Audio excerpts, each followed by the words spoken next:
I'll go ahead and go live on YouTube. Might as well. If you're watching on Facebook, guys, we're trying to get our guest on the show. There was some technical difficulty. Let's see, Steve Berry, add. And we're going to see if we're going to get him on. So much for our snazzy intro, right? See if we can get this to work.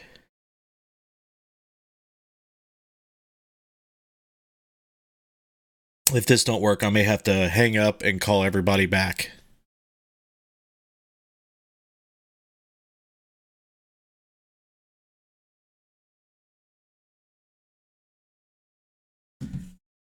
And it doesn't look like it's working.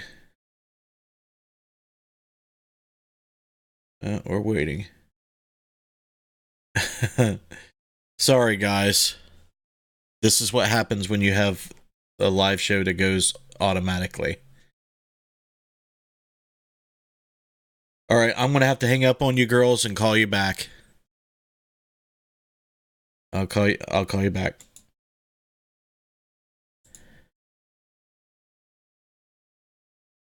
Let's see if this is gonna work.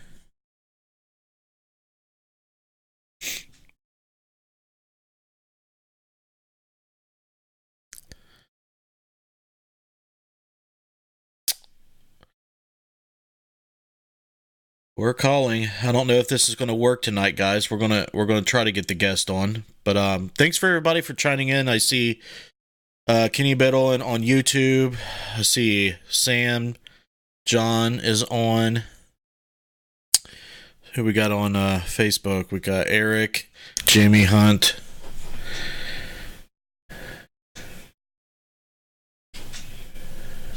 Okay.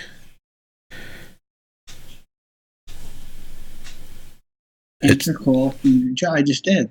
Hello, can you hear me? Can you hear me, Steve?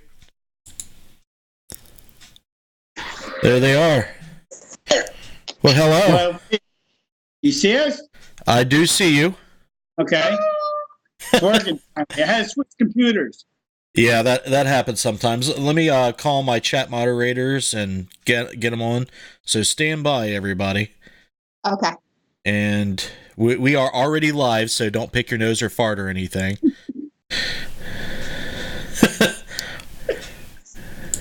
Okay. Add. See if we can get them on the call. We usually have a snazzy video intro for our shows, but tonight we are not going to have it. So we'll just get right into it. Hopefully I get their video back. There we go. Hello? Hello. Do we have both our gals tonight? Hi. Hello, I'm here. Okay, you are here. Well, I'm glad that we got everyone here finally. All right, well, this is the Necromancer live show. This is episode 73. I'm your host, Justin Brown, and we are introducing Pam and Steve Berry tonight. They're in a really cool location. Where are you guys at? Lookout House in Asper's, Pennsylvania. Right outside of Gettysburg. Oh, man. I guess we get to be jealous until July. Until July. Why is that? Why are you coming in July? I don't know. We'll talk about that, I guess, sometime or other on the show. But thank you very much for you guys being on the show. I'm glad that it finally got to the point where we could see you guys and talk to you guys. But for everyone listening, if you're new, this is how it works. If you have a question for Pam and Steve, please ask in the comments. We have the girls moderating the chat. They're going to be chatting with you. Please be respectful. We will periodically go to the chat and read off your questions and get them answered, hopefully. And we're going to have a good time. If you're watching on YouTube, please share. If you're watching on Facebook, please share. We're going to have a very, very, very exciting 1 hour interview with these folks. I'm going to read your bios for people who may not know who you are. I'm sure there's a lot of people who do. You both are investigators, and do you claim that you live in Gettysburg, or is there a different address? Our business is in Gettysburg. Yeah. Our home is in Aspers.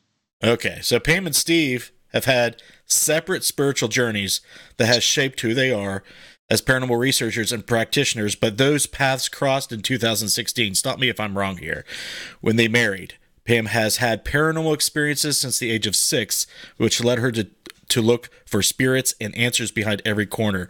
Once she moved to Gettysburg, she established her career as the co-owner of the largest ghost retail store in the Northeast, dedicated her spare time to paranormal investigation, and became a Reiki Master and spiritual healer. Steve's journey would be much different and would crest during a near-death experience in 2015 that would shape his life thereafter. He began lecturing about his journey back from the dead with the Almost Gone Guys. Steve is also a paranormal investigator and co-owner of Gettysburg Ghost Exchange with his wife, Pamela, as well. So, did I get that right? You did. Very good. Thank you. All right. So, now we're going to elaborate. Now we're going to get down to the nitty-gritty. We got 2 of you, so hopefully we can accommodate both your stories and how they crossed and how you joined as one, as they say. So who wants to go first? Who wants to tell me why in the heck they are paranormal investigators and what your origin stories are? All right, I guess I'll go first. Okay. I have been in the field as long as I've been born. My grandmother was cousins with Will Rogers. She's from the Pink Clan. She's Cherokee.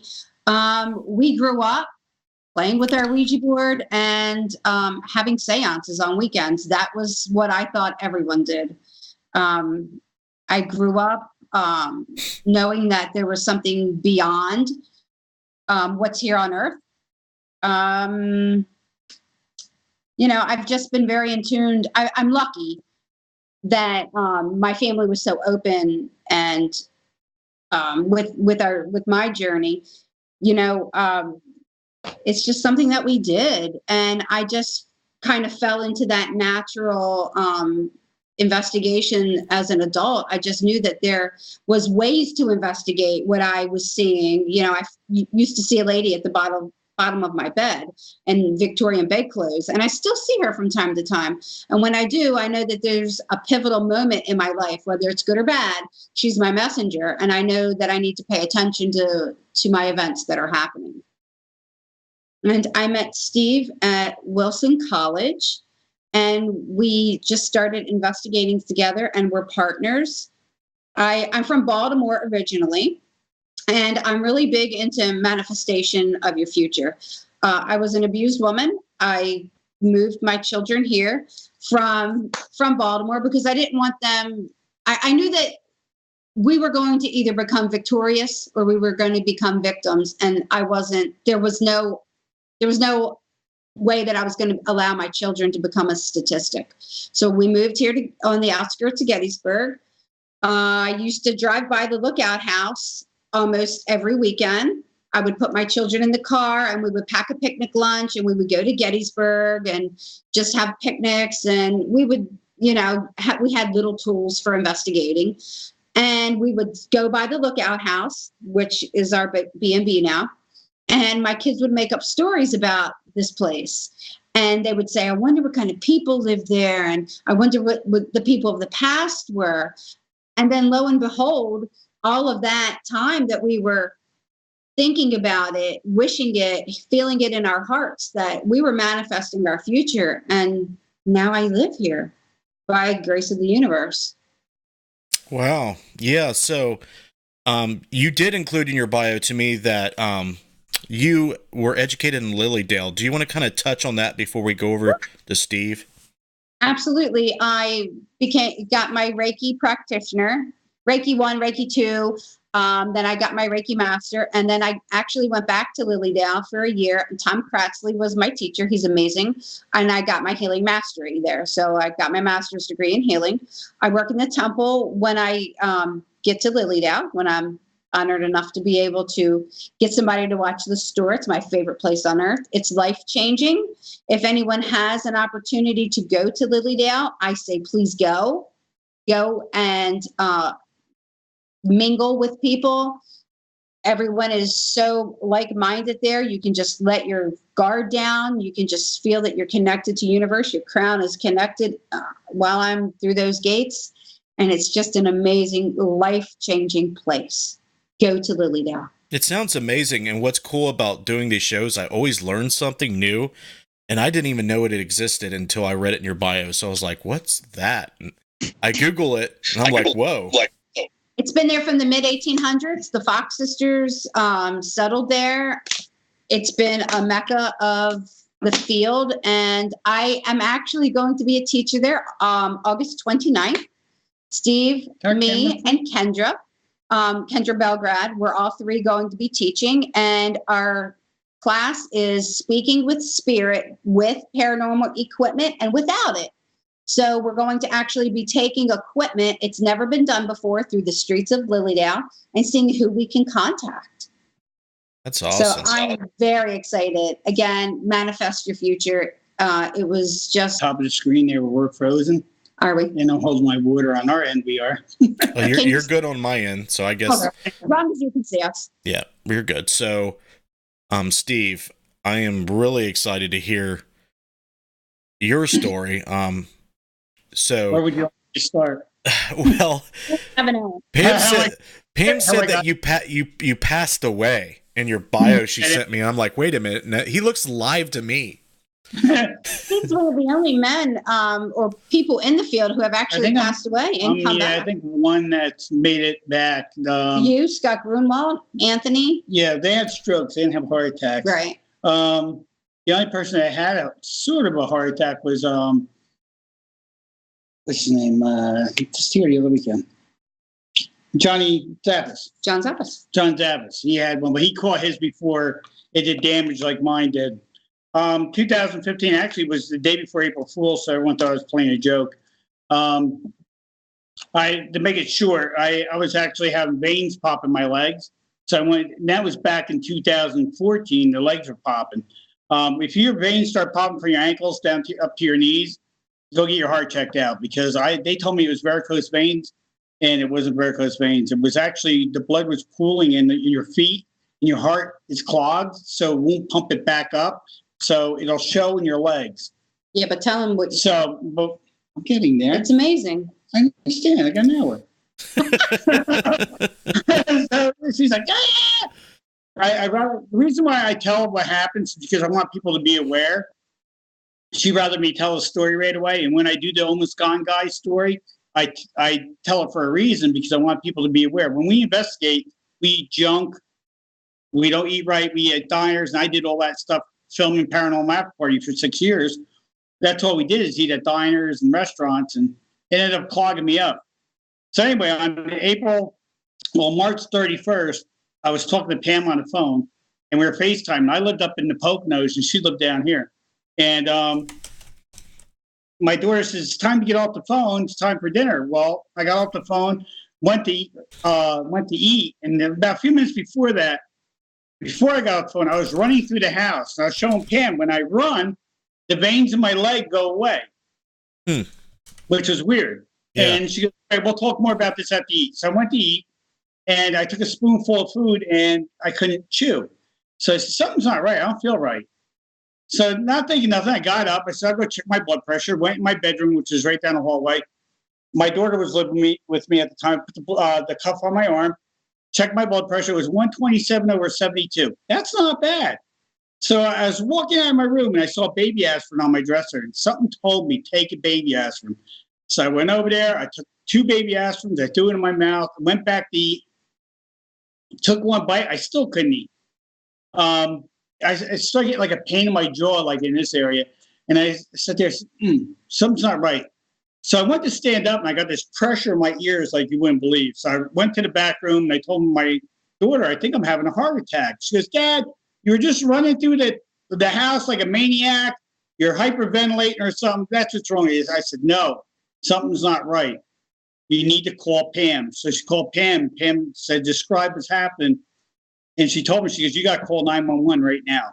So my daughter's like, she starts panicking. Now it's 5 inches of snow outside, whiteout conditions. I never seen a snowstorm. It was like whiteout. So we live like in a dip in the mountains. So my daughter calls 911. I'm sitting on the couch, grab my ears. I'm like pulling on because if you ever go down in the water of a pool, the pressure builds up in your head. It's like it's too deep. It says get up, you know. Imagine that tenfold in your head. Like just you feel like your head's gonna explode. And I'm sitting on the couch, and my daughter is calling 911, and she loses the signal while she calls them. So she didn't get to tell them where the address was. So now she's calling back, and her cell phone won't go through. It's going bop, bop, can't connect. She's freaking out. She's crying. She goes, Dad, don't die on me. Next thing I know, I get like a blowtorch. The pressure goes away from the ears, but the blowtorch on my chest. Feels like someone's goes there. So you're having a heart attack. Believe me, you'll know. It felt like my chest was on fire. That lasted for like 30 seconds, and then it went totally wet. Then I'm like, wow, I feel like I'm back to normal. So I go to get up because something told me, I say, I go pee now. So I go to get up off the couch, and someone said, no, sit back down. So I said, all right, I'm just going to stay here. Now, between that time, like 15, 20 minutes went by already. My daughter is still freaking out, trying to make the call. Dad, I'm trying to get me here. And her boyfriend was there at the time. He says, if they don't call, if we don't hear from them, we're going to put you in the ambulance, in our car and take you down to the hospital ourselves. But that in the distance was like 27 minutes later. We hear the ambulance in the distance. They pinged her phone to find out where I was.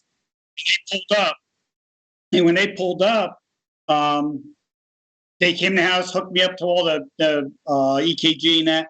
They said, can you walk to the ambulance? I said, no. They said, well, let's try. As soon as I stood up, they go, no, sit down. They knew I was going to flatline. So they put me on the stretcher, got me in the ambulance, and as soon as they pulled out of my driveway, I actually passed away right in the ambulance. Wow. So when I first passed away, when you die, imagine you ever stand up really fast and you feel like you're going to pass out?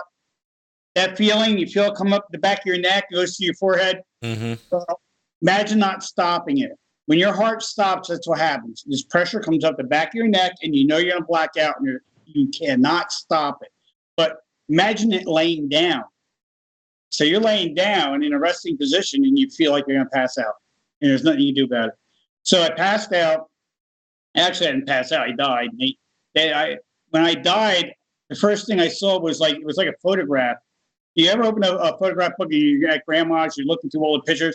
Well, imagine that. You can see as far back as you can remember, but not as far back as you're a baby. So it starts out like when you start riding bicycles, and mine did.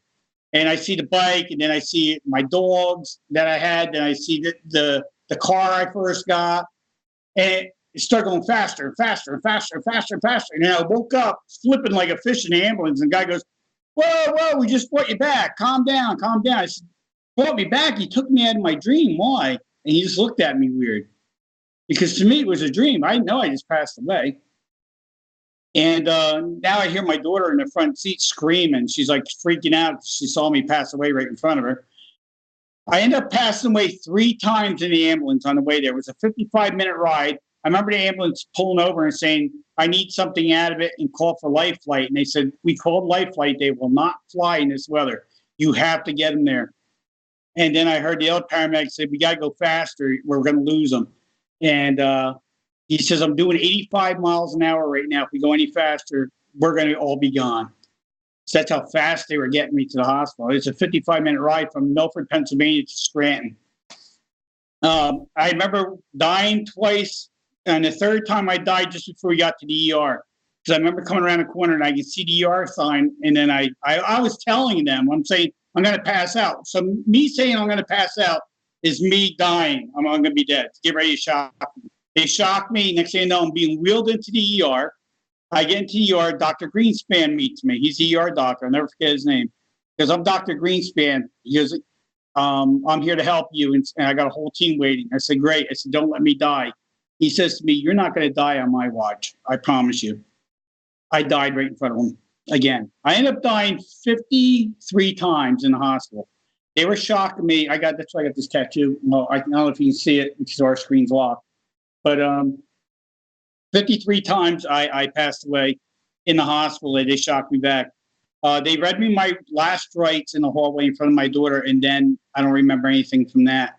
I woke up in the cath lab, but when I passed away, you go to a gray area. It's totally, just imagine everything around you in the room you're in now, totally gray. Those shades aren't there. Your computer's not there. It's just gray area. When you walk, you look at your feet. It's all gray below your feet too. You don't see nothing. It's all gray matter. But when you walk, it ripples out like you're skimming a stone. Whoa. Yep. And then when you stop walking, it goes right back to your feet, like whoop, that fast. You take a tap, it ripples back out. When you put your foot down, it sucks right back to your foot. It's like walking on water. My watch was on me, and the whole watch band's there, but the face was gone. So where the face of the watch is my skin. I see my skin. So there's no sense of time. The love feeling, I love that you get up there. There's no hate. This world never existed. You do not think about your family. You don't think about Earth. It never comes to your mind because it never existed. There's no time. You feel like you belong there. And I said, okay, let me start walking in a direction, see what I can find here. It's just weird. So I started walking. I came across these little figures that would run in front of me, watery figures. And I would go to touch them, and they'd move away from me so fast I couldn't get them. And I said, come to me. And they go, we're not allowed to talk to you. But it was in like a girl and a man's voice at the same time. It was really weird. Yeah. So I gave up on them after a while because I couldn't catch one of them. No matter how hard I tried. So I said, I'm going to turn. Remember, you have no sense of direction. So I turned like 90 degrees, say, and started walking that direction. And that's when I came up to the angels. I came up to angel wings. And it's not the full angel. It's just the wings. And there's all different sizes floating all around you. Everywhere you look, small, medium, large wings everywhere. So, of course, I think small's kids, medium, maybe women, big guys, And I tried touching one of those, and it would just, like, zip away from me so fast. But they didn't talk to me. So I stood there for a few minutes, and I waited, and I look, and I see this thing coming from a distance. It's like an eyeball, but horizontal, right? That horizontal is this way. Mm-hmm. So it comes up to me and it opens up like this. And when it opened up, there's a figure standing there, real dark figure. And I'm like, just looking at it, and it looked like a man. I can't really tell you what it was. It was just something tall and slender. And he spoke to me, and he said to me, I come to you because you believe in me. You're a part of me, my kingdom. Let them know I'm with each and every one of you. My love never dies. Now go. And I'm like, wow, where do I go? I have no sense of direction. So the thing I think of is turn my back towards that figure and walk away, which I did. And when I did that, I ended up in the cath lab and back in my body. Now, I didn't see myself on my body. I just opened my eyes, and I can see a pink mask and a blue mask next to me talking. But I can't hear them. And next thing I know, I'm back up in that gray matter again. And I hear that voice comes back at me and says, I told you to go. And I'm like, well, I didn't ask to come back. Right. Yeah. So next thing I know, I'm back in my body again. And now I can hear the doctors talking. And they're going, Steve, give us a sign. Give us a sign. If you can hear us, give us a sign. And I gave them 2 thumbs up, and they were all clapped in the room. Well, I end up after that being knocked out again because I think they drugged me. So I don't remember anything after that. I wake up in the cath lab. Out of the cath lab in recovery to our TV show, and all these cameras on me. Now, we were filming the Paranormal After Party at the time. It was me, Flip, Anthony, and Mike. And they're all in the room. My brother's in ICU with me. My daughters are in ICU with me. And here comes Pam walking in from Gettysburg. She drove all the way up in that blizzard in a PT Cruiser, 3.5 hours. Yeah. Don't make fun of my PT Cruiser. She don't have it no more. With 18-wheelers pulling over. That's how bad it was. 18-wheelers were pulled over on the highway, and she was just trying to get there. So God brought her up to see me. She got in the room, found out I was still alive. She didn't know if she got there if I was going to be alive or dead. Last thing she knew, I was having a heart attack.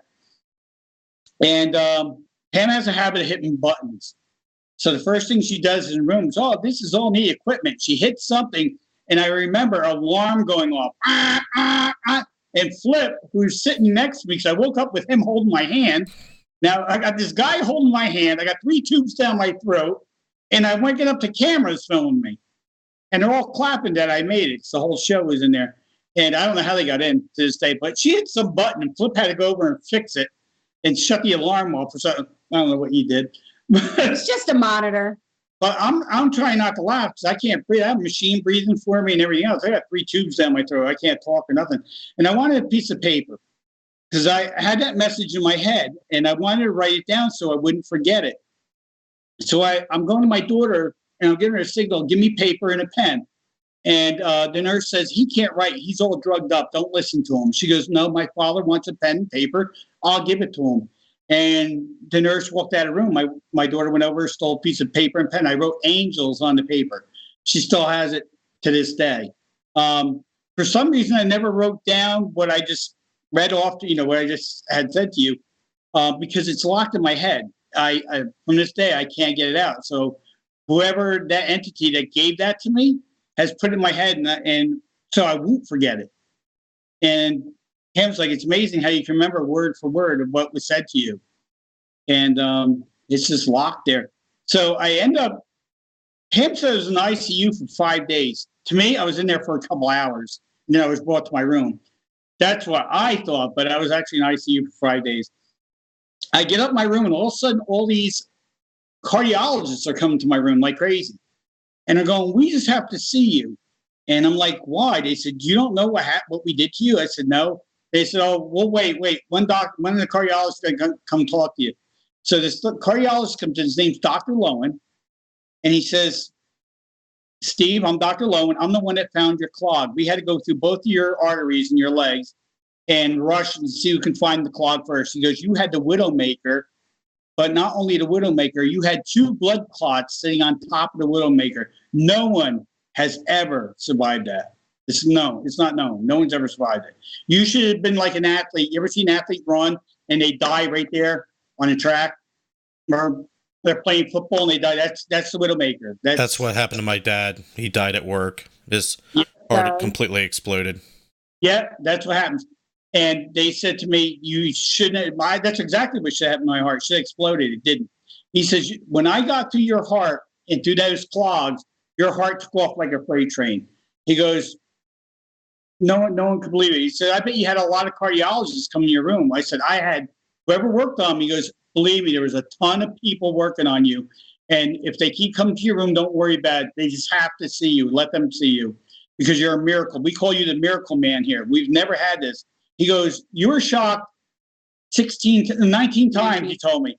Well, come to find out, and I'll explain to you in a few minutes how I got to the number I was at. He goes, you're shocked 19 times. You were without oxygen for 7 minutes. So you should have brain damage. He goes, you don't have any brain damage that we're aware of. And Pam says I do, but he says, you have no brain damage. You only have 2% heart damage, which is unheard of from this. You should have like 50% heart damage. From all he goes, the only reason why we're keeping you here now is because we shocked you so much we put a hole in your back. They shock you this way from your front to back. They don't shock you like you see on TV this way. No, they don't do that. It's bold. They shoot you from front to back.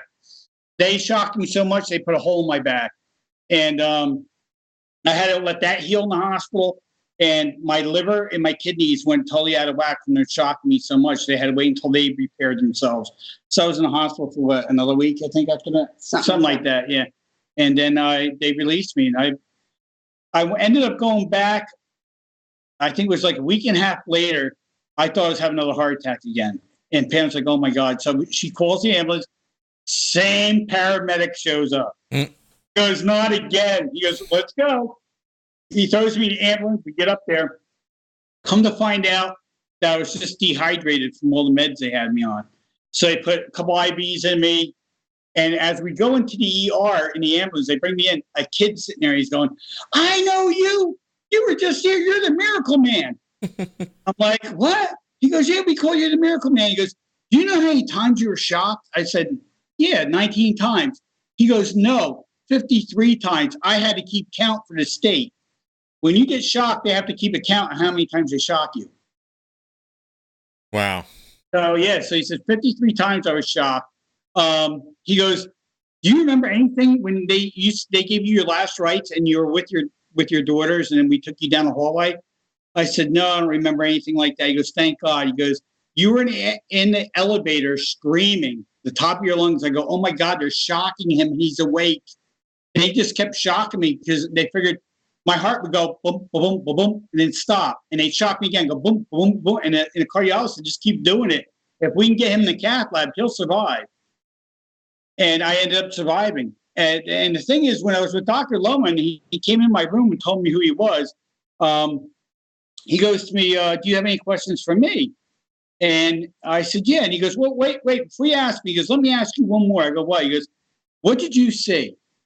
I said, why would you ask me that question, Doc? He goes, "Because the whole time I was in your heart, you were talking to me." And so what I think he was hearing was me talking to the angels up there, and I was just talking out loud. He goes, "It was the weirdest thing. I'm working on your heart, and you're talking." And Steve never shuts up. yeah, so I turned around and I said to him, I say, "Hey, Doc," I go, "What?" I goes, "I got a question for you." He goes, "What?" I said, "Who's the person with the pink mask?" He goes, "How do you know there was someone there with a pink mask?" I said, "I saw a blue mask and a pink mask when I woke up."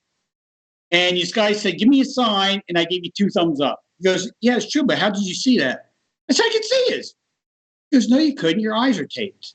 We tape your eyes because we don't want you to wake up during heart surgery and see what's going on just in case the anesthesia kicks off."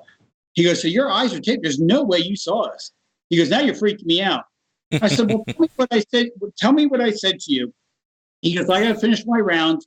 When I'm done with that, I'll see you in about 2 months, and then I'll tell you what you said." I said, "All right." Well, I went back there 2 months later, and I walked in the office, stupid me, and I say, "Hey, Doc, I'm going to write a book. Can you tell me what I said?" And he zipped right up. He didn't want to tell me because he didn't want to be in the book. So "Oh, I forgot. I forget what you said to me." But the weirdest thing is, when I woke up in my room, I looked over to my nightstand, and there was a letter. And the letter was from Dr. Greenspan, the ER doctor. And he says, "Steve, you were asleep when I came to your room to see you. I'm glad. I told you you will not die on my watch." What ER doctor ever comes up to your room and gives you a letter like that after everything you've been through? That was so cool. I think it was the coolest thing ever. I am going to stop by that hospital and meet with this guy. I tried twice. He wasn't at work. But I will go up there and see him and thank him because that was awesome. So, I never seen the ER doctor actually come out of the ER and actually leave it and come visit someone upstairs. I mean, that was really neat. But and people ask me all the time, "Am I scared to die?" No. I mean, when you pass, the feeling, like I said, you won't remember this life. This life doesn't exist no more. I think once you cross over, I mean, it could go back because I never made it all the way through, thank God. So it's on the other side of that, don't know. So I was at jail. I tell you this, you're judged and you know it. You can feel you're being judged. Like, are you going to stay up here or are you going to go downstairs? That I can happens. You can tell something is watching you and something is judging you right now. And that's why I do what I do. I've been doing charity for a long time. I did a cancer event for my friend in Milford, PA, when no one would do nothing for him. I ended up putting that event up for 6 weeks. His name was Bill Save.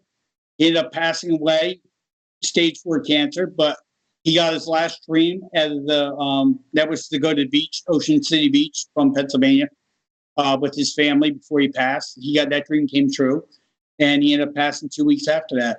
But we made enough money for his wife to survive after he passed because they had nothing. Wow. Then Pam and I decided to do the Gettysburg Battlefield Bash now for the soldier cancer victims. So we will not stop that. I think in this field you need to give back, and that's the best way. You can help a building get restored, or you can help charity of your choice. I think we don't put money in our pockets.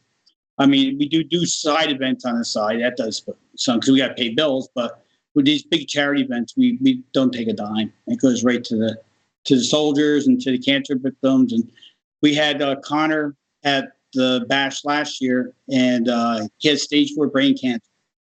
Was it 3 weeks after the bash? 4 weeks, he passed. Mm-hmm. The funeral home would not get his casket because it was coming in from John Buckland has them made in Texas. They're custom made caskets that they pay for and they give to the families to help them out.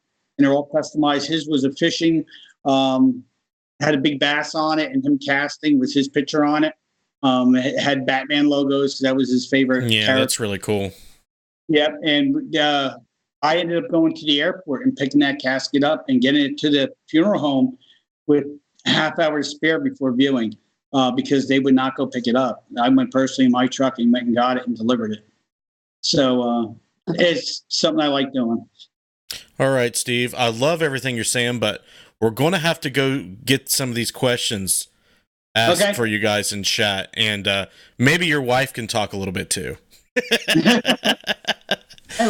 But before we do that, I will say that the first thing you said was like textbook life flash before your eye thing. That's almost like how they portray it in like reenactments for near-death experience. But all that other stuff was really weird, man. But we're going to shift gears here now. Jess or Miss, whoever wants to go first, we're going to shout everybody out that has commented on Facebook and YouTube, and we're going to get some of these questions asked. I can go first if you want me to. Yes. Okay. I have Jamie Hunt. I have Daniel Everson. I have Christy Brown. I have Bill Davis. I have Heather Elliott. I have Josh Bender. Let's see. I have Eric Julian. Michael Hoover. Hey, Mike Hoover. Derek Schreiner. I have Zach Bender. I have Bill Davis. Craig Williams. I think I said Bill Davis. And Marlene just jumped on. All right. Hold the questions. Let's do the shout outs for YouTube and then we'll get into them. All right. We have Glenda, Kenny Biddle, Sam, Joe, Craig Williams, John Cool, Val, and Sandy. Awesome. Nice to see John. Kenny is not a regular on our show, so you bring out all the paranormal geeks to the yard, even the skeptics. Yeah, I don't know if you really want me to read his first comment. Yes, we do. Sure. Yes, okay. Yes. Okay, Steve said, I'm sorry, Kenny said, I want to see Steve twerk for the camera. I had a feeling Kenny was to come up with something like that. Okay, but he did have a question. Okay, we'll get to Kenny's question because it was a good one. I seen it, and then we'll... Yes. Kenny wanted to know, do you think skeptics like himself should be included in investigations? Absolutely. Yes. Absolutely. Yes, I love skeptics, and I love Kenny. Kenny. Well, it keeps you grounded. Well, it's not only that. What Kenny does is he'll go far and beyond than most people will go, and he'll check out to the T if a piece of equipment actually works correctly or not. For instance, I had a thing that happened at Selma Mansion. Kenny says, "Hey, do you mind if I go over and check out?" I had a door slammed, and he went in there. He checked barometric pressure. He checked a whole bunch of stuff. He put fans in there, tried to recreate it. I don't know if he ever got it fully recreated or not, but I welcome that because you know what? I want to put a piece of evidence out there that's not correct. So yes, skeptics, I'm all for Kenny when he does stuff like that. When he does that, he does a lot with cameras too, and I think that's helped the field out a lot. Oh yeah, I have to agree. Every time I see an article on a gadget that he's done, I immediately share his because they're the most thoroughly researched. Well, yeah, because he ripped it apart, everything. He sees how they're built. What can hold on, my voice is gone. I just had surgery, so I'm still getting my voice back. Yeah, he goes through and cuts the pieces apart, goes to everything. Very thorough, very good at what he does. And then, yeah, we definitely need someone like that in the field. Definitely. Anything to add to that, Pam? No, I am in total agreement. When we have people who are on an event or come to the store that are skeptical or non-believers, it's not really our object or what we don't need to make them feel the exact same way that we feel. That's what keeps everyone grounded, and we want that mixture in our group. We don't want everything to be paranormal. Right. You know, there are many things that happen during an event, an investigation, I should say, I'm sorry, that are not paranormal. Dust is going to get in the way of a camera.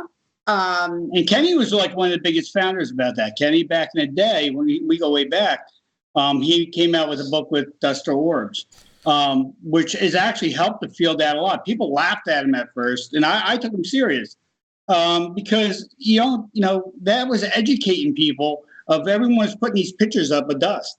You know, like, look at all the orbs around me. And it's true. A lot of it's stuff, pollen. The more that we advance in the field, the more answers will be answered. The more questions will be answered. So, yeah, the answer to that question is definite yes. Yep. Awesome. All right. Any other questions on YouTube? No, that's it. Kenny just said, "Oh, thank you guys. You guys are so nice. I appreciate your comments." Well, he's great. I like Kenny a lot. He's okay. We'll keep him. Work on Kenny. I'm not done. Kenny came fast last year. Kenny loves ghosts too. He's just still waiting to see one. All right. Facebook. What do we got over there? Jamie asked, do you think your near-death experience gave you a clearer insight and helped you to unlock gifts you didn't have before? What a segue, right? Is that a segue into our next gear to the show? Well, yeah, true. When I passed, I came back. I freak people out, and I don't realize I'm doing it now. Kendra, who is the ghost girl of Gettysburg, she was, I can read her mind pretty much. I'll finish her sentence before she finishes it, and I'll freak her out. She'll be sitting in our store just thinking about something. I'll say it. And she'll go, what? And I'll say what she was going to say. She goes, will you stop it? Get out of my head. Now you're freaking me out. I was just going to say that, and you just said it out loud. Pam will be thinking of a song, and just before she goes to sing it, I'll start singing it. And she goes, damn it, I was just going to sing that song. So I get that. I get the best EVPs, I think, now than I've ever gotten. I don't know why. I think they want to contact and talk to me now. It's just weird what happens. I have weird things happen to me now. You want to share that orange juice? Yeah, I wish I could, Steve. It was really good. All right. Pam, do you see anything from where you sit after the near-death experience, like phenomena happening more or less, or has it changed around him during the investigations? Well, I mean, people can sit next to Steve and having their equipment down, and spirit speaks to him. Being a spiritual healer, Reiki Master, I believe that our energy is like a thumbprint. So I believe that spirit recognizes his vibration and his energy. So they're willing to speak to him and to interact with him more than the typical person's just sitting there. Steve gets amazing evidence. Yeah, I get touched and everything else. They just want to be around me for some reason. I don't know, it's got something to do with the near-death experience, why they come around me now. Lori Johnson says, I have this aura around me now that's constant. That's, I don't know what color it is, but she told me. And what? We were watching the news, and Steve had said, go ahead. No, go ahead. No, go ahead. It's your story. Quit acting so married. When I passed and I came home, the first night I was home, I slept in bed, and I jumped up out of bed early in the morning, and I said to Pam, I just had the weirdest dream. She goes, what? I said, I was just told 27 people are going to die in Africa today. And she's like, yeah, okay, whatever. I'm like, yeah, right. And she's laughing at me. So we lay in bed for a little while, and she cooked the TV on. Right across the bottom of the TV, she freaked out. I said, 20 people were killed in Africa, and it came right over on the bottom, and she started freaking out. I was like, did you have the TV on before me? Yeah, no. I said, I was sleeping right next to you. You didn't see me turn the TV on. So yeah, things happen. Yeah, we had that happen to us. When we were with, I don't know if you ever used the Phasma box. We were with our friend Jim Wyrick, and we were in the Thaddeus Stevens house, and we were sitting there listening to it, and it came right over his Phasma's box that Tom Petty's died. Tom Petty just died. Yeah, and Tom Petty actually died. So it was really, really weird things have been happening since this happened to me. So. Yeah. Yeah, that's very interesting. It's a whole nother show to talk about why, people with near-death experiences they go, they come back, and it seems like not only their perception is altered, but like you described, there's some kind of aura or some kind of signature to your energy that maybe other entities and energies recognize. I believe they can see that. I think every spirit can see your aura. If you got a bad aura, they don't want to come near you. That's why I ain't talking to you. I think that's what's happening, and we just can't see that. If we can make a device that can see that aura around you, that'd be pretty cool. There is aura photography out there. I don't know if you've heard of it or seen it. No, but that'd be a great question for Kenny, because Kenny does so much photography. I guarantee he's heard of the aura photography. I forget exactly what it's called. I've done so many of these shows, but there is Vanessa Hogel reminded me when I had her on about it. If I find a link, I'll share it with you guys. You'd probably be interested in that. If Kenny's still watching, I'm sure he'll type something up. Yeah. All right. Let's get through some of these questions. If there's a lot, then we may not get to all of them. I don't have any more. I have one on Facebook or on YouTube. Okay. Sam wanted to know, she asked, does Steve believe he left a piece of him behind or brought back with? I would say not behind. I think I brought more back with me. That message that is locked in my head was definitely brought back for a reason. I think, I wasn't a church-going person. I was an acolyte back when I was with my parents, and then when I moved out, I didn't go to church no more and stuff like that. They still did. I think you can have your own faith at home. You don't have to go to a church and put money into the little pot. So just do right by others. But I think that message is what I came back with for a reason, to give people hope and faith that someone is watching over you. Mm-hmm. I don't know what you want to call them, because everyone has different faiths, but that message was given to me for a reason. And that's why we formed Almost Gone Guys, because I get that message out. It was given to me to give out to people, not for me to hold and not say nothing about. Because if you think about the message, I can read it back off to you. It's really hard to remember. You can't, I never wrote it down, have I? I don't think I've ever written it down. It's just been locked in my head. Yeah, I completely understand where you're coming from. When you have a profound experience like that, you feel almost like it's an obligation to share your story and the message, because it just hits. It's like knowledge that's hits you. It like reverberates through your soul. It's almost like a Godsmack in a way. So I totally get it. Well, I say this for the record, because and Pam hates when I say it. But when I came back, I think I came back on borrowed time. I don't think I'm going to be here. No, I know she gets like this. She gets upset when I say this. But I think personally, when I came back, we're all on borrowed time. Yeah, but they sent me back for a reason, for a short time. I don't think I'm going to be here that long. I'm supposed to be in great health right now. I've been through all the testing, but there's that feeling that when you pass over, like they sent you back for a reason. Once you get back and you accomplish what they want you to accomplish, you're going to be gone again.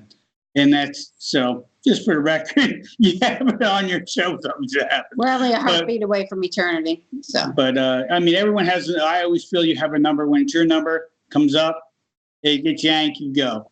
That's just how it is. Yeah, that's definitely something. You have to. Your sense of mortality has to shift. When my dad passed away, it was so abrupt, so unexpected. I thought I was going to die, because in a 6-month period, his dad passed away, congestive heart failure. His mother passed away, congestive heart failure, and then his heart exploded. So I thought I was next. I was like, oh, I'm next. In the chain of events there, and it changes you. Like your whole, your spirituality gets a adrenaline shot. There, right. You start soul searching. You start saying, "Hey, wait a minute. There's no atheists in foxholes, and I feel like I'm in a foxhole." Right.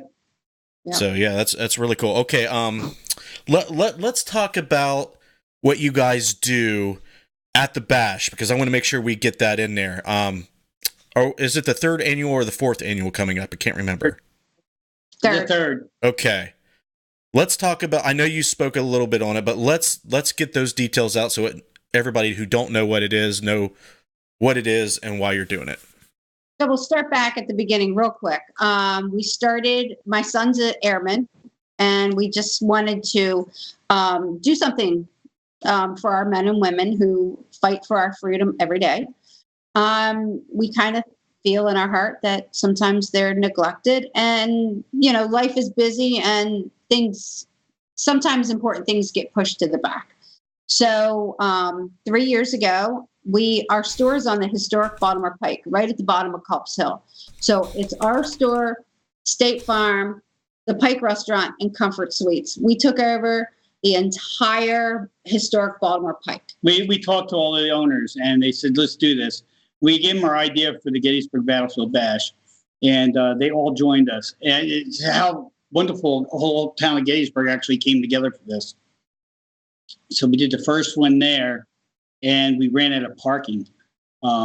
So I decided to go talk to the Wyndham. And when I walked in the Wyndham said to me, what are you doing? What kind of event you want? Well, first I asked them how much the building was. They gave me this phenomenal price. And I walked in there, I talked to them. I said, I want to do an event for our soldiers. And they said, for who? I said, PA Wounded Warriors. They go, we do that. I said, oh, okay, well, then you got it covered. And they go, no, tell me your idea. So I gave my idea, and they loved it. And they're on board with us for this. So we have bands, we have Outback, we have food trucks. Our first year we had 31 vendors. Last year we had 60. This year our goal is 91. We have enough room for, and we are really getting a lot of interest. Of course, we have a few tables left, not too many. So if anybody is even thinking about becoming a vendor for the bash, call us. We have bands. We have all the vendors. We have the Batmobile comes. John Buckland comes with the Batmobile. That's the cancer side of the program. We donate 50% of the proceeds go to PA Wounded Warriors. The other 50% goes to cancer victims. And that's what helps buy those, which I call chariots for the kids. I don't like calling them caskets. I call them chariots. And from Texas. And we order every time a child or family needs help. That money comes from John's H4H Foundation. Yeah, look him up. He's amazing. Heroes for Hire. Yeah, Heroes for Hire, H4H Foundation. It's a great cause. We also have Chuck Timberbrook, who comes out and with his truck, Blackout, which is an 18-wheeler with all these beautiful murals on it, painted murals on it. I think he just added a canine for soldiers on his truck this year. And then we have silent auctions, and I'll tell you real quick about one of our gifts. Was that the first year? Yeah, the first year, and I still have it actually. We have a lot of volunteers, and Stephanie and Lori are our silent auction people, and they were in West Virginia, and they had gotten a call from a lady who said that she was a veteran and to please wait, that she was on her way with a donation. So Stephanie and Lori get to the store, and they're like in tears. And I'm like, what is going on? And they were like, we waited 45 minutes. This veteran gave us her kitchen sink. It's the only thing she had to donate. She gave her a stainless steel kitchen sink still in the box. And she said, I don't have anything else to give you, but this is the only thing I have. And you know what? That kitchen sink has been with us. It's our third year, and will be with us. And people look at that at the bash and go, what the heck's that kitchen sink doing there? And we tell them the story behind it. That kitchen sink is a piece of that veteran's heart. She had nothing to give except that, and she gave it. Yeah. That is the ultimate sacrifice, the ultimate love. Yeah. This year, we changed some things around. We changed the vending area from it was going from 10 to 10. Now it's going to be from 12 to 6. This gives people time to go listen to the bands outside, go look at the car show, the motorcycle show we're going to have outside. And we've got amazing investigations that have been donated this year. People can get inside the Thaddeus Stevens house. It's amazing. And there is a house directly on Pickett's Church that has been donated, and all the proceeds are 50-50 between PA Wounded Warriors and H4H. You can get in at Pickett's Church and investigate. Amazing opportunity. Yeah, so we have that. And then we're doing a kid zone because last year people, we answer what people want. we said, what do we miss? And one person says, well, we'd be more family oriented if we had stuff for the kids to do. So we're going to do like face painting, tattoos for kids, all these that'll be out in the parking lot under a tent, and they'll be able to go out there and do little activities out there. So we'll have the police there fingerprinting the kids for the parents. Some people thought that was weird at first. They're saying, why are you going to fingerprint our kids? Well, you think about it. If your kid ever goes missing, the police don't keep that card. They take your fingerprint, they give it to you. Now you have something for them to find your kid. If your kid ever goes missing, they have some kind of identification by fingerprint. And so it's really good to have. So, the Gettysburg Police Department said, we'll come out, we'll fingerprint. Yeah. So I thought that was really nice of them. The mayor always does opening remarks. Yeah. But I will just warn you, you will cry. It's very heartfelt. And you'll know that the bash has just, I don't know the word. It's not only that. We thank you. We thank all the stars. Some of these guys like Dustin Perry come, Scott Porter's coming. These guys Stephanie aren't paid. They come because they want to give their time for the soldiers. And I appreciate that. It means so much to Pam and I. Everybody on our roster, every face on there comes there on their own free will. They come there because they want to give back to our veterans who are keeping us free. If we weren't free, we wouldn't be able to do what we do. Yeah. So we got to give back. And when giving back is the way, all of us coming together in this community and giving back to our veterans is what it's all about. Yep. And now we added the cancer program for the kids because they need help too. So John Buckman will take the kids for victory laps periodically through the event. Stephanie Maitland's granddaughter, McKenna, she will be there, and she's our little superhero herself. Yes, she beat cancer. She beat it. So, there is hope, and we all have hope. And without hope, we wouldn't have anything. So. And I think that this is a really cool event to pull the field together to show that. And I'm so proud of each and every person that comes, because that's what they're doing. They're giving their time, their effort, their love. It's a weekend of hope and healing. I've seen a lot of people that get on Facebook and they fight as groups, come together at the bash. They've come together. They come together again at the bash. Yeah. That's awesome. What are we fighting about? It's so heartfelt that you you forget about that little spat you guys had, and you work together, and you all start working together. And that's our goal is, I try it. And I had my own spats out in the field, and I've ended about 7 to 8 of them already. Yeah. And since I've come back from this near-death thing. Yeah, so if you're going to leave a legacy, I want to leave a legacy of networking together, of trying. We're all working to find the same answers. So let's do it all together, and let's become a field that's united, and let's have some fun while we're doing it, and make friends. And we're family. Yeah, don't. I did the TV show Paranormal After Party for 6 seasons, 13 episodes a season. Fox, CW, MyNet TV it aired on. It's a lot of work. A lot of these people wish they can get on TV. Don't wish for it, because I'll tell you what, it's work. And you home for days and days and nights for 22 minutes. Our show was half hour long. For 22 minutes is all you're getting footage. The rest of commercials. So all them hours and eating horrible and that, it's, be careful what you wish for is what I tell people. Justin, I have a question about a donation for the bash. Okay. Vanessa wanted to know if she could donate and what you would like her to donate. She can send you a book or one-of-a-kind jewelry or whatever. Nice. Thank you. And she wants to know where she's supposed to send it or whatever. I guess you could get a hold of her. Ask her to send me a Facebook. It's Pamela Berry. Ask her to send me a Facebook request, and I'll accept her, and we'll chat. We'll talk about it. That's awesome. Thank you very much. Yeah, or she can just call the store. Or call the store. Yep. Yeah, okay. Vanessa's is good people. She's someone you definitely want to get to know. Thank you very much. I will extend the show a little bit longer, as long as it's okay with the berries. I know we kind of we're off the late, but I want to get some things in here, because you guys are my last guest until I go on hiatus. So I want to make sure that this is, I get everything out of this one, right? So I want to testify to my experience I had at the bash, and I want this to be the centerpiece of the show, because I know you guys put all your blood, sweat, tears, time, money, and effort into this thing, and this year's the third one, but last year was the first one at the Wyndham. This was like we're going to if we're going to do it, we're going to do it, and let's try to do it big. And so my first memory, we get there, Josh Bender's like, okay, we're going to the bash. We're going to, bring everything. We're going to get there a day early. We're going to go around, do photography.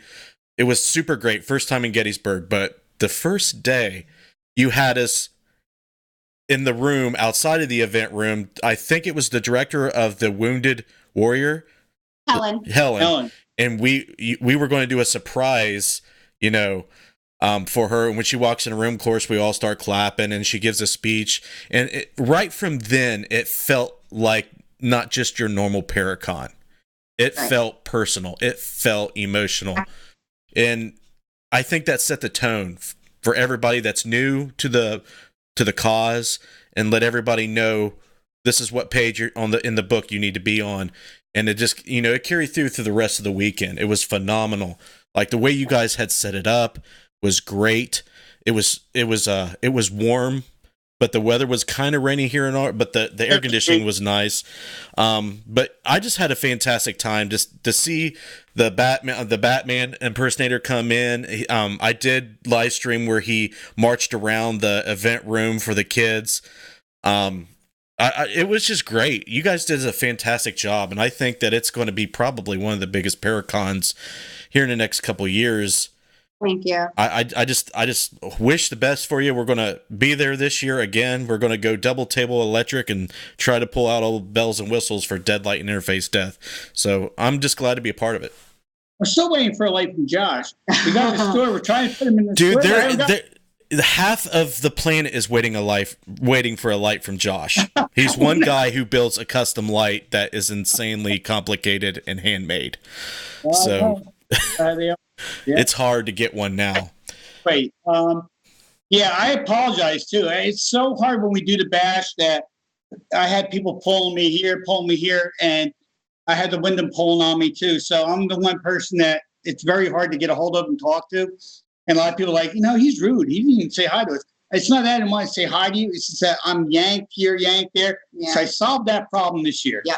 This year I'm going to be with the crowd, and someone else is going to pull with their. Yeah, I don't remember seeing you one time. I seen Pam here and there. She was trying her hardest to mingle. Yeah. Yeah, I will be mingling with these people. Oh my gosh, my legs hurt so bad. Poor Dave Police was talking to me, and we started talking. All of a sudden, I got pulled from the window. They need you outside. Batman needs you out there. And I'm like, okay. So now remember, I also work with two wrestlers that are there. Gene Snitsky was there, and they work with Batman, and you don't want to mess with them. You don't want to tell them, hold off for a couple of seconds, because I don't want to be body slammed by them either. I don't know. You might sell more tickets. Right. This year we have Lloyd coming, the Samoan. He'll be with Gene. I don't know if Rick will be there or not. Rick is busy. Busy. Can't really say what he's doing. He'll be there if he can. If he can be there, he'll be there. But Gene will be there. Pretty and Gritty will be back. Those wrestlers will be back. I don't think that we lost any people except for two that, because of their schedule, couldn't make it, and then we added a lot more. Yeah, we lost two, got 10 more. Yeah, I mean, and it's not. And we're grateful for each and every one. We love who can make it. We got we got Dave. And, a lot of the money that comes in is from our silent auction, so we appreciate each and every donation for our silent auction. Absolutely. Yeah, everything goes. As much money as we can make, the more money we make, the more veterans we're helping. Yeah. A lot of veterans have PTSD. That's another program we're working on to get that money. Jonathan, he comes out very seldom. You'll see him on his motorcycle. He will be leading the Connor Run. They're leaving from Chambersburg. Yeah, we're doing a Connor Run in for the memory of Connor, to help cancer victims. It'll be going from Chambersburg, Perkins parking lot, all the way to the bash, police escorted all the way through. Wow. To town. Now, how a police escort works going to Gettysburg, you have Chambersburg police, and then if a town doesn't have a cop, a state trooper has to jump in. Yeah. And then the state trooper pulls away, and you may come into Cumberland County Police. There's so many police that are involved to get us directly to the Wyndham through lights. And so it's going to be Harley Davidson, Blackout, Agent Orange, but Jonathan's going to head that because Jonathan has PTSD severely, and he very, very seldom comes out, but he always comes. Yeah, he'll to be our riding bash. his Harley. He'll be leading the pack. He'll be leading that. I will be in the truck blackout riding him with Chuck. He asked me, so I'll be dropped off at Perkins. I'll be in that. I was going to ride in a bike. Harley Davidson was going to donate me a bike to ride in on because I haven't had a bike since my heart issue. I ended up selling my bike, but I will eventually get one back again. But it's just right now with all the heart condition still being healed and all, we decided the best thing is to ride in with the truck. And I just think it's an honor to sit in that seat where Connor was and get that truck there. We also have the truck Agent Orange. It's a big orange Dodge pickup truck. Was there last year. And what happens when we do these, well, you saw it, we give the cancer kids a ride in those vehicles. And that big 18-wheeler goes out, and they just love that truck. And he hits the horns, and he's got the music playing on it. And it gives the kids hope, you know, and the veterans love it. They just love it. So we'll have Davidson back with us this year. We actually have a chapter coming from Baltimore. Yep. Another From Harley Davidson. Tony DeVille from Ink Master. From Ink Master. He's going to be there again. I got some nice ink from his wife, Casey. Yeah, he was. Did you see him when you were there? He was in the back. I think that he's a tattoo artist, right? That set up a booth. Josh Bender and his girl Jessica got some ink from him. Yeah. So he'll be back. He's bringing a whole bunch of a motorcycle club up with him. We got another one I think come from West Virginia now. That's going to come. So there should be a lot of bikes there this year. I mean, I love to be a weatherman and be as wrong as they are every year. I mean, because they said if you were there, they said Saturday was going to be the rain day and Sunday is going to be gorgeous, and it was vice versa. The rain held off on Saturday, but it rained Sunday. Mm-hmm. So that puts a damper on things for bikes when they want to come out. So hopefully, this moving up to July, the end of July, would take care of the rain. We're praying. Yeah. If not, we're in. It turned out okay, I think. It could have rained way more. Yeah, exactly. And Steve and I are busy with the Lookout House now. It's a haunted bed and breakfast. We were built in 1838. The Confederate Army came down from Carlisle, and they came down this way because there was a tannery across the street. The Confederate Army went across the street, pillaged the tannery, took the leather goods that they could, and they came over here to the Lookout House because we were Adams County Nursery. They came in the basement, took apples. They went upstairs in the attic and put their fingers in all of the applesauce to spoil it. Then they went into Gettysburg to the Battle of Gettysburg. Jenny Wade's brother has been in the house because he was married to one of the daughters. We were also Bendersville Station, so there's history here, telegraph office that's out, and it was converted into a schoolhouse. There's a lot of history here. Yeah, there's a couple of TV shows that are going to film the Lookout House soon. We can not allowed to talk about it, but they will be here to film it because of the history that's happened and what happens in this house. A lot of weird things happen here. It's a 3-bedroom. Actually, did you just hear that? Yeah, something. Did you guys hear that? Did you hear that? I did not. There's a big rumble upstairs. We get that. Yeah, it's like sounds like a bowling ball. Yeah, it's like someone's rolling a bowling ball across the floor. I heard that. You didn't hear that? No, I did not. Yeah, it's almost like energy vibrating that you can hear through the house. It's just like it's funny. It happens when we talk about the house. Yeah. The people that own this house before us left it. Her husband felt he was being attacked in this house. They're nothing demonic. They're still our business partners. They're awesome. Yeah, but I think it took a toll on him. Yeah. It's different living in a place that's active. Right.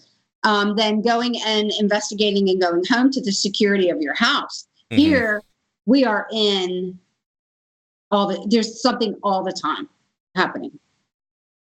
Kenny has a question. Do you want to read that, Jess? About the bed and breakfast? I'm sorry, were you talking to me? I'm talking to Emma. Yeah, Kenny asked if the bed and breakfast was still functioning as a bed and breakfast. Yes. We have 3 rooms that we rent out. One is called the 1920s Darb Room. And then we have a Victorian room. And then we have an Americana suite that's connected to the attic. That has the attic, has the extra room off it, and then has a federal porch that you can go out and have coffee out on, which is all yours if you rent that room. Yep. It's the suite. We call it the suite. That's Then cool. there's our basement, That's the how- wine cellar yeah. that's pretty active also. If you go up to our attic, we have a cupola on top. So when you go up into the cupola, it's a big lookout, and you can look around the whole area, the whole town from up there. We're going to be having a psychic fair or two this summer coming up, but we're going to have some open air healings up there in the cupola. All right. Well, I'm sorry if you had some questions and we didn't get to them. I'm sorry. I want to get close to wrapping the show up, but I do want to ask about the Ghost Exchange. Can you tell us a little bit about that, how it got started, and what it's become? Well, we're located at 1015 Baltimore Pike. It was just kind of a dream to start a store, and we started out with Paratronics, Paranologies, and a couple other local distributors. Ghostware Pro. Ghostware Pro, Deadlight, Colorado Light. You get the gist. Yeah. And then I had a Reiki room, which is now here at the Lookout House. That is actually a room now for DeVille Inc. He's there periodically doing some tattooing. We also have a crystal. Gems, Crystal and gems that we sell. We have T-shirts. Halloween comes around, we sell Halloween stuff.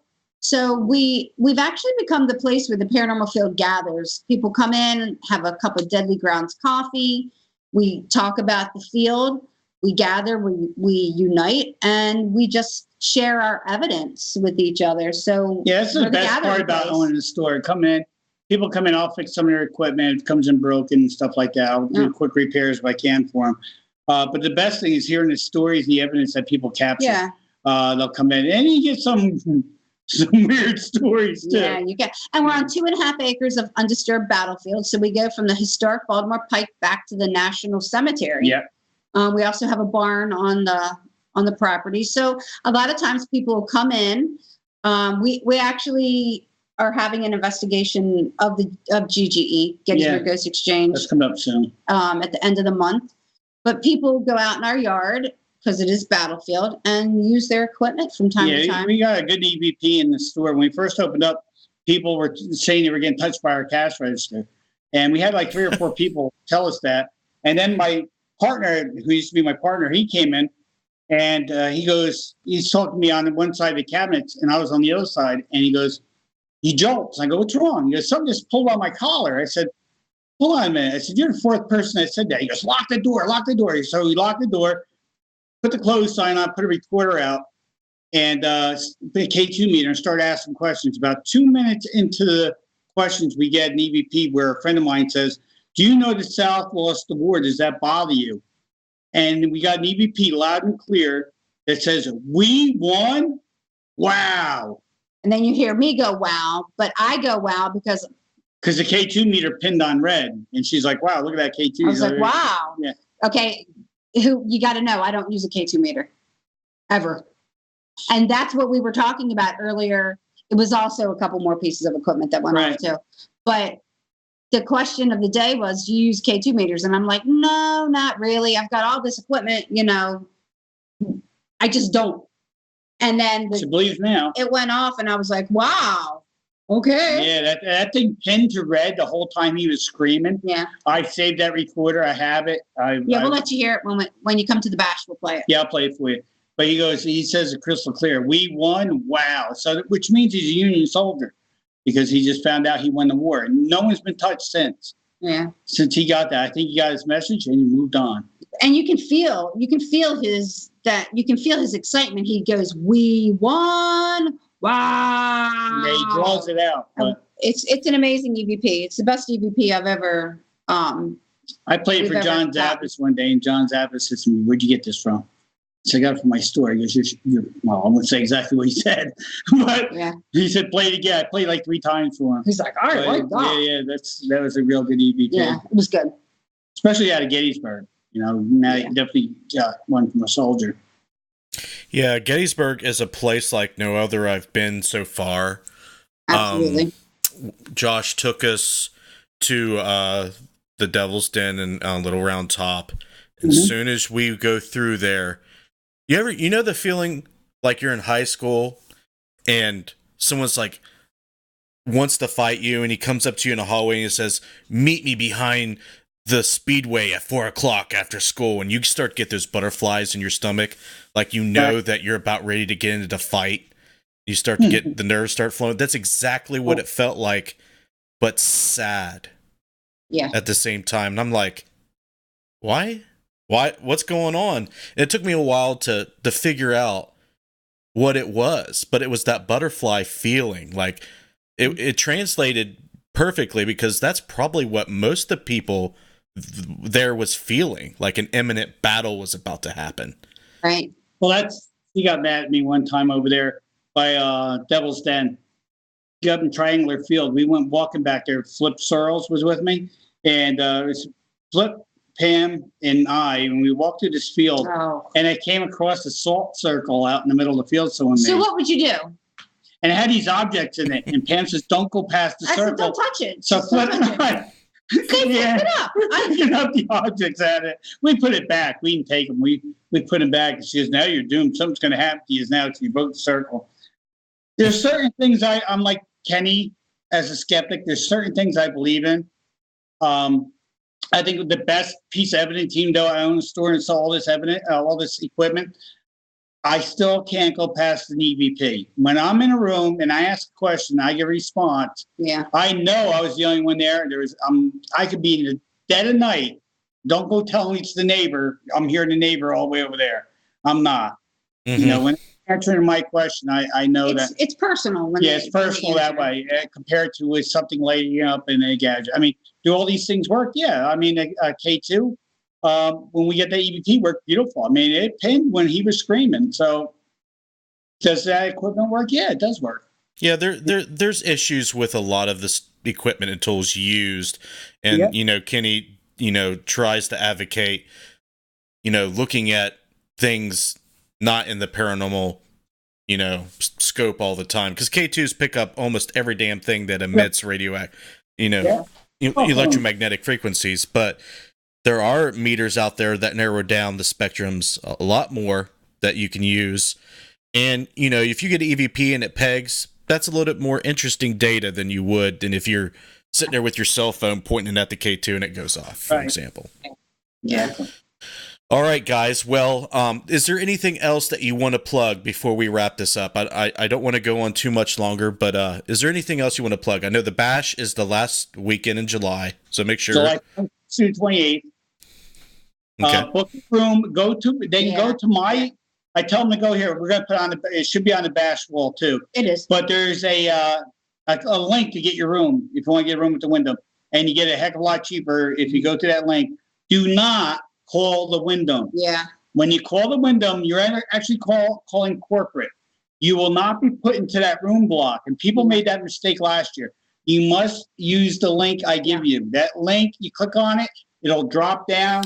It'll say Gettysburg Battlefield Bash. It'll say click here. If you read it, you'll see where it says click here. Click there. It'll bring you to all the room pricing. You pick your room. You're done. You don't have to pay for it now. Right. You pay for it when you show up. That's just securing your room. That's just securing your room right now. So, and you're guaranteed room. You'll be in the block. You'll get your discount. There won't be any problems. Be no problems. But I had so many problems last year. So hit the link. I paid for my room, and then I went up to the front desk with the Wyndham, and they're like, "You're not in our system." And then they check with corporate. Yeah, you're in our system, but you're not in our system. So Steve and I went through everybody's name. So they would make sure that they would get their discount. So just hit the link, guys. Yeah, it's so much easier. If they can't find the link, just notify me through Facebook. Steve, the link's not working, or I can't find it. I will personally send them the link. It's not a problem. And boy, was it fun to meet people who I've only talked to on Facebook, to actually see them and go, "Oh my gosh, you actually came to the event." Yeah, it was so heartfelt. It became. We like Pam said that we're the gathering place for paranormal, and it sure feels that way when you go. Yeah, that's the best part. Yeah. Everyone's welcomed at our store. Everyone's welcomed at any event that we throw. And all the donations, all the volunteer time, all these celebs that are coming out, and other paranormal groups. Because to me, there's no celebrities in this field. Everyone's equal. It's just some got the better chance to be on TV. That's all. and that's, this thing, just we need to come together again and work. It doesn't matter if you make it on TV tomorrow, people shouldn't hate you because you made Exactly. TV. You should be proud and happy. Hey, we got a good guy here that can get our information out there. Right. And that's how you look at it. You can't be jealous and say, oh, I got TV and I didn't. It's not about being that. It's not what we came in this field for. We came in this field to find evidence. Let's cheer each other on and be each other's fans. And, come together.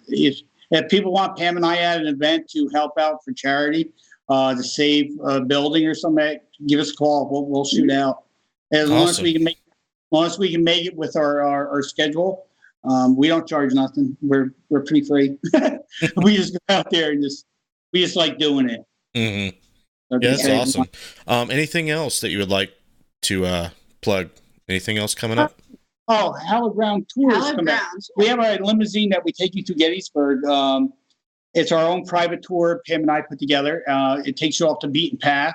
It brings you to the Bloody Brickyard, Cashtown Inn, David Stewart Farm. Where else we got? Fairfield Inn. Daddy Stephen's house. So it depends how long you want your tour. I think we're just going to make it a 2-hour tour. So you actually get to go inside these historic buildings and either have a history lesson or do a mini investigation. Like a 10, 15-minute investigation at each place. And you get to see the inside. Plus, you're riding a luxury. You're riding in a limousine. You're not in the hot walking around the streets of Gettysburg. So for train, you still go. And virtually, you have 2 hours. So if we take you to Cashtown, and you want to spend your 2 hours at Cashtown, then we accommodate that. If you want to say, I want to split my time between Cashtown and Fairfield Inn, we accommodate that. If they want to see them all, then we accommodate that. Yeah. So if you're coming to Gettysburg, either for their tour or the Battlefield Bash, make sure you come early and expect to stay a little bit later, because I tell you what, you will not see everything there is to see while you're there, no matter how hard you try. Exactly. And hit the link for your discounted rooms, guys. Yeah, definitely do that. Again, any vendors that are listening, the hours have changed. You will not be vending from 10 to 10. You'll be vending from 12 to 6. That gives you time to go out and have a dinner, enjoy the town of Gettysburg, listen to the bands, and all the other activities that are happening outside. Karaoke. The car show, the motorcycles. That's what happened last year. All the vendors were stuck inside, and they never got, hey, come on, we got to open back up. They're like, what? You got to see it for another 12 hours? I broke it down so they can do their vending, make their money, and also go out into town, have a nice dinner, enjoy a band, relax while we lock up the vending room. Yeah. I think it was a good idea. Yeah. And then the bash before the bash will be... that'll be Friday. We're putting that together. Yeah, I have to talk to the Wyndham, work a deal out with them, but we're going to have a bash before the bash. So everyone, maybe I'll be loud. My doctor will allow me to have one beer with these guys. I should be okay by then. Yeah, we'll probably be coming in Thursday again. And if you guys let us, we'll probably set up later that night so we don't have to come in early. Yeah, they let us do that last year. Yeah, they let us do that last year. It was much easier. Yeah, awesome. All right, guys, I would love to sit here and talk to you forever, but I'm going to go ahead and wrap it up. Thank you so much for coming on and just sharing your stories and letting everybody know the awesome, event that you guys have every year called the Gettysburg Battlefield Bash and all the other cool stuff you're going on. Obviously, you got a lot of love in the chat all night long. There's people that I've met for the first time at the bash, like John Cole, a few others that I remember. I'm going to meet even more people for the first time this year at the bash. So a lot of good comes from it. If you would like, you could stick on the Skype call while I wrap up the show. If not, you can go ahead and hang up. And if you do, I will talk to you soon. All right, guys, there you have it. Pam and Steve Berry, awesome people, awesome stories, awesome stuff going on. Please check out the links in the video description. There's links to the bash, their website. I think Pam's Reiki page is on there. Check all that out. And we're going to get through these links here real quick. If you want to check out the paranormal field research that I do with my team at interfacedeath.net, I urge you to do that. The link is in the video description as well.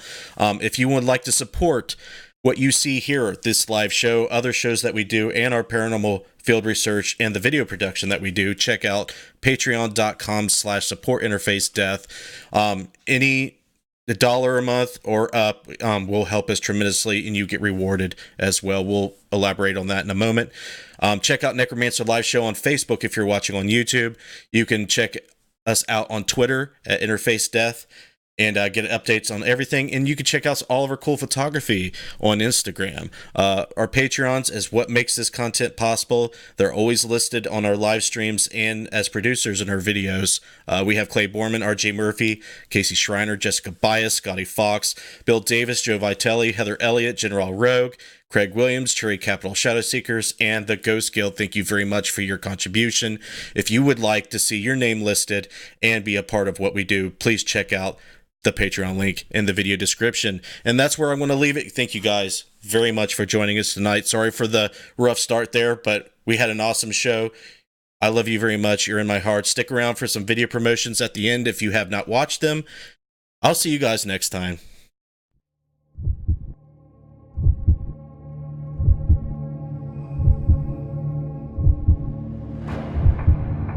Do you have that drive?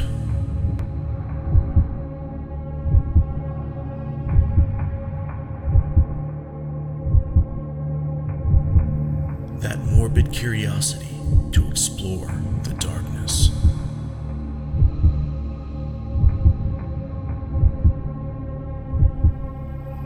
Do you have what it takes to brave the night?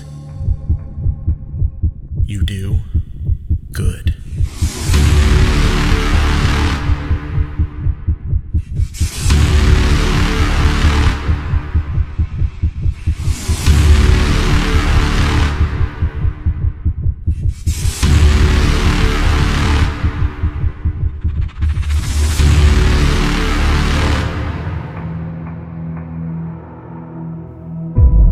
Dead light.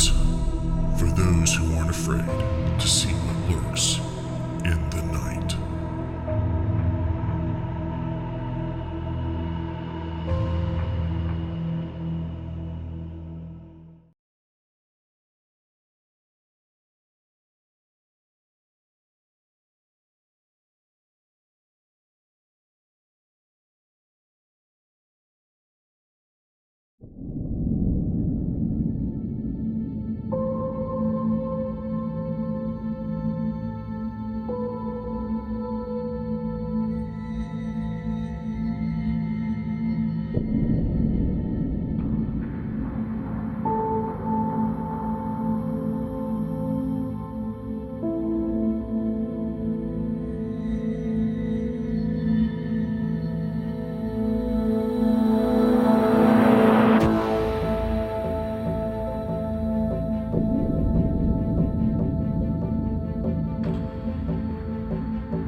know what it feels like to walk in the darkness.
again?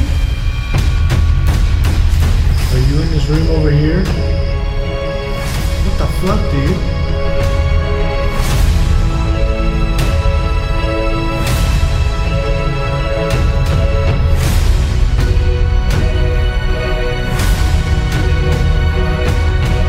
Whoa. That's weird. You didn't do anything, right? No, I just turned. Justin too close. No. He opened that door and then went off. Yeah, exactly. Did you just run out of there?